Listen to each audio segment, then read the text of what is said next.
दोस्तों, कैसे हैं आप सब। उम्मीद करती हूँ आप सब बिल्कुल ठीक होंगे।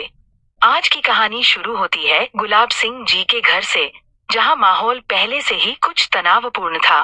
अचानक एक लड़की गुस्से में उठ खड़ी होती है और साफ साफ कहती है कि अब होश में आओ और बकवास बंद करो, वरना जो परिणाम होगा वह सोच से भी परे होगा। वह सीधे तरीके से अपने पापा और घर वालों से कहती है कि हम सब, पति, पत्नी और परिवार का हर सदस्य, सच्चाई जानता है। तभी किसी ने याद दिलाया कि पहले ही समझाया गया था कि जो करना नहीं था वह करना था, और जो पैसे दिए गए थे वे वापस भी लिए जा सकते हैं। इस बीच एक लड़की शर्माते हुए पापा जी से माफी मांगती है और बताती है कि भाई और भाभी अभी होश में नहीं है, इसलिए ऐसी बातें कर रहे हैं, अन्यथा वे कभी ऐसा नहीं करते। घर का माहौल थोड़ा शांत होता है, लेकिन सब जानते हैं कि हवा में अभी भी अनसुलझे सवाल तैर रहे हैं। पापा जी गहरी सांस लेकर कहते हैं कि उन्हें ऊपर कमरे में आराम करने दो। सूरज भी आगे बढ़कर स्थिति को संभालता है और कहता है कि अब मेहंदी का फंक्शन शुरू करें। जैसे ही मेहंदी का मुहूर्त होता है, दुल्हन को नीचे बुलाया जाता है।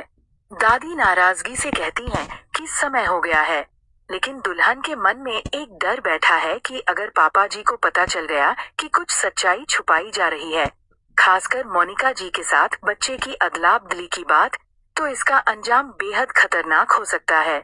खुशबू भाभी थाल लेकर आती हैं, लेकिन वहाँ पता चलता है कि थाल खाली है।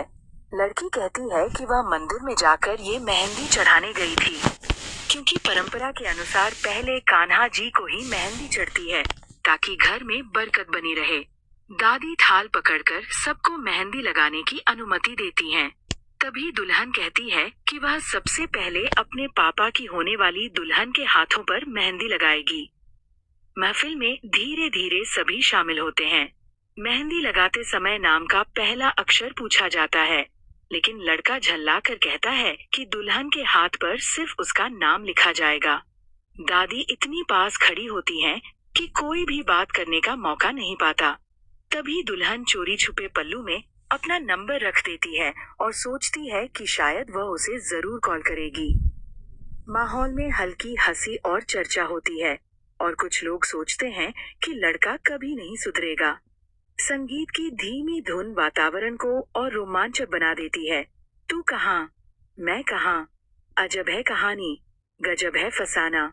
रिवाजों के बीच दुल्हन उदास होकर जूस पीने से इनकार करती है और कहती है कि उसकी ये मेहंदी भी उनकी शादी की तरह सिर्फ दिखावे की है।